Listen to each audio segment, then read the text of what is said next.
Hi witchlings!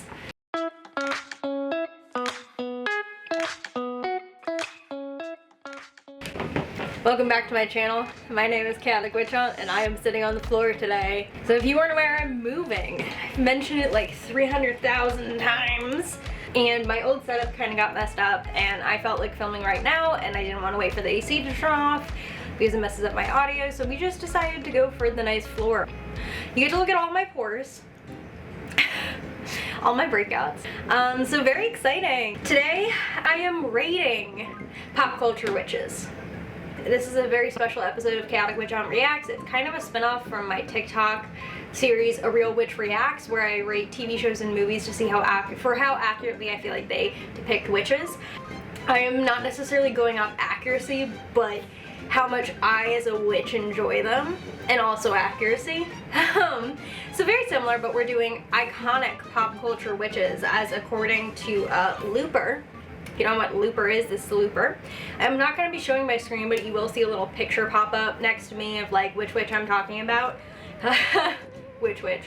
Starting off, we do have Hermione as one of the most iconic pop culture witches, and I would agree. She is a very iconic pop culture witch. I do admire her studious and research-based attitude, alright? I do. Is Harry Potter realistic towards the real witch world? No.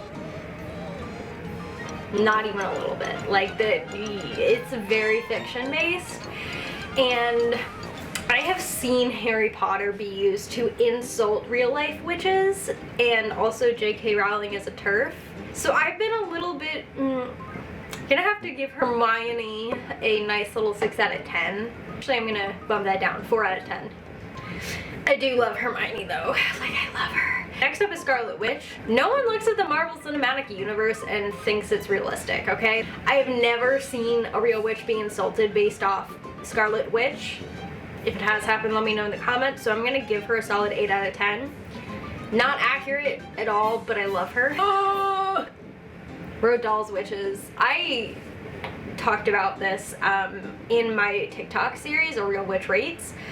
But Roald Dahl's witches is like highly problematic, and I think that it's interesting that the witchcraft community hasn't spoken on it more.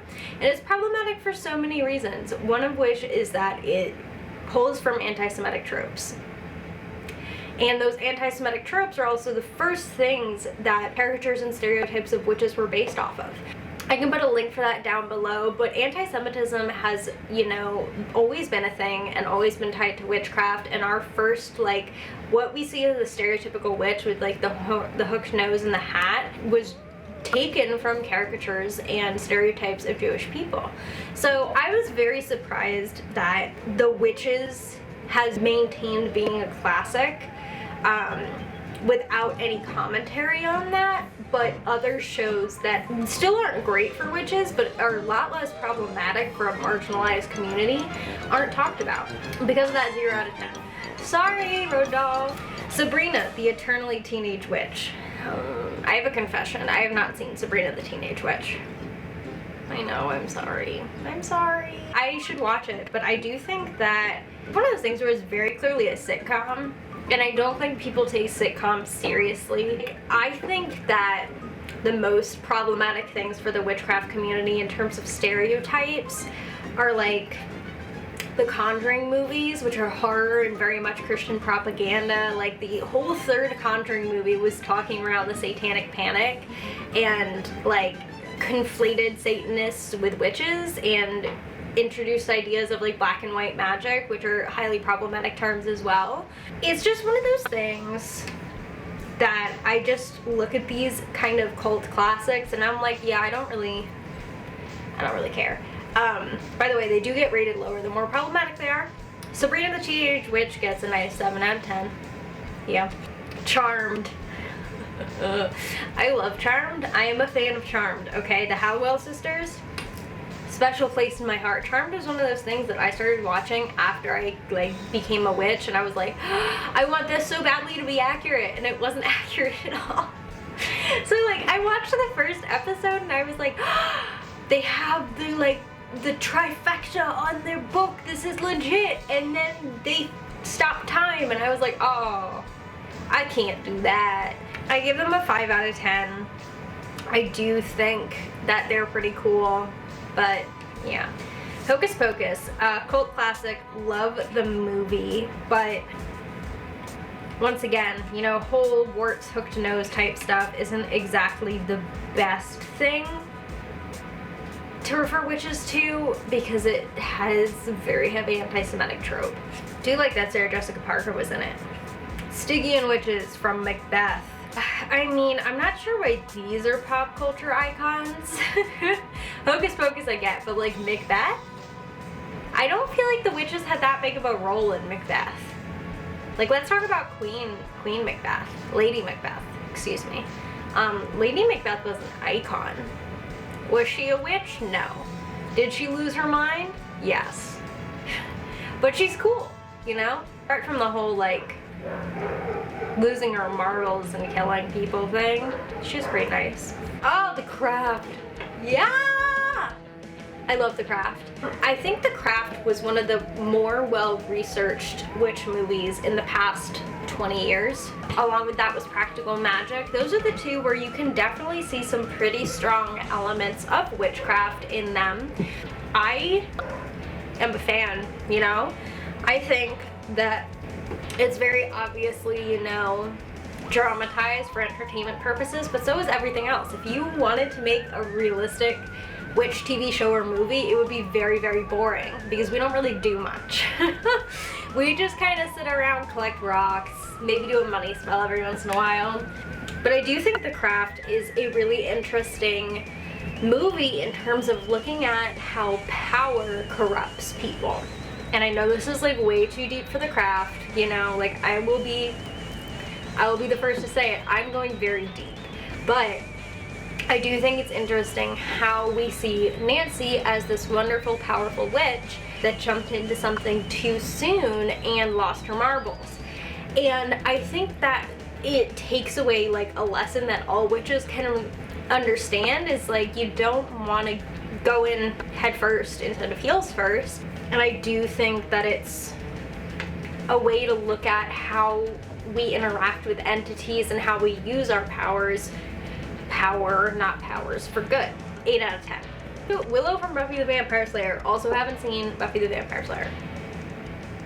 I'm sorry. I do feel bad. Oh, the Wicked Witch of the West. This is like the OG witch. Played into every single stereotype, caricature, green skin, pointy hat, and mean with warts. When I grew up, I thought this is what a witch was because of this movie. I also still think that because of these kind of demonizations in media, we still see witch as like when you're angry at someone, you call them a witch, a hag. You know, there's still a lot of embedded demonization that I think we as a community and as the collective need to undo. Especially with reclamation of the term witch, because witch wasn't used for a very long time. I'm gonna look up some other pop culture witches. Insider. Oh my god, thank you, Insider. Twitches. Haven't seen Twitches. Hallowell Sisters, we already did that. Sally and Jillian Owens in Practical Magic. Yeah, they get a 10 out of 10 right off the bat. I fucking love Practical Magic. It's just, ugh. Practical Magic is one of my favorite movies, and I feel like a lot of the time it genuinely is one of the better movies referring to witchcraft, especially because they had like a shop where they made oils, and it feels very realistic. So Sally and Jillian Owens get a 10 out of 10. Halloween Town. Maleficent. See, Maleficent is like, she wasn't a witch. She was, well, at least in the later series, she was seen as a fae. She was like a protector of the fae. So I just found it interesting that we would see her as a witch. Ursula, Sea Witch, love her. Morgana, Merlin, 8 out of 10. I do love her since she was based off like a real fictional folktale. Morgan Le Fay of Arthurian legend. And there was definitely, you know, liberties taken with Morgana, but I do love it. Oh, American Horror Story Coven. I have some qualms with that show, even though I love it. It was just like, I I watched it when I was first getting into my craft, and little me at the beginning thought it was like like they had legitimately studied it. I was wrong. So I wrote down the 7 wonders in my book of shadows. You can laugh. It's funny. It's not a great thing that you want to live. Melisandre, Game of Thrones. I love Melisandre. 7 out of 10. Not accurate, but really good. Bonnie Bennett. I am very much a fan of Bonnie Bennett. I do think she's pretty great. I'd give her a 6 out of 10 for accuracy, but an 8 out of 10 for character. It seems like these pop culture icons have kind of persisted through time. Like there's some like Bewitched that are old and have stayed around as pop culture icons. There's some newer ones, Hermione, Harry Potter. I would love to see, you know, some newer witches defy what we see on the media. Like, what? I can't even think of any pop culture icon witches as of recently that I'd be like, yeah, maybe Sabrina from Chilling Adventures, but even then, her as a character annoyed me. And it's not very accurate. It was based off a comic series. I feel bad saying it, but like, I felt like she consistently got herself into trouble and then didn't have any repercussions, and then, spoiler alert, skip the next 10 seconds if you haven't seen Chilling Adventures of Sabrina. And then she died, and I was like, oh. I guess that's a consequence, but okay, now I feel like bad for wanting her to face consequences for her actions. Overall, the best way to understand witchcraft and see what a witch really is to follow real life witches, like myself, and see what we're all about, see what we value, see who we are. Don't let the kind of intrinsic demonization in the media get to you and let you define what a witch is to you. And I know this was a react video, but in all genuineness, I do think that it is impossible to avoid the demonization of witchcraft because of the history of how the term witch was used to, you know, persecute Jewish and indigenous folks, and especially indigenous spiritualities. So how do we get rid of that demonization and reclaim it? We work alongside those parties that were so hurt by this word and the demonization of it. Overall, witches in media aren't really real life witches because they're exaggerated and sometimes demonized and operate off age-old stereotypes that don't really represent witches. But I still hope you enjoyed the video and you got to hear my opinions about some of the most iconic pop culture witches of our time. So I hope you enjoyed. If you did, leave a comment, leave a like, subscribe, turn the bell on, but no pressure. And if you stayed till the end of the video, you already know how I feel about you. I do love you. I hope you have a great rest of your day. Sa benedica.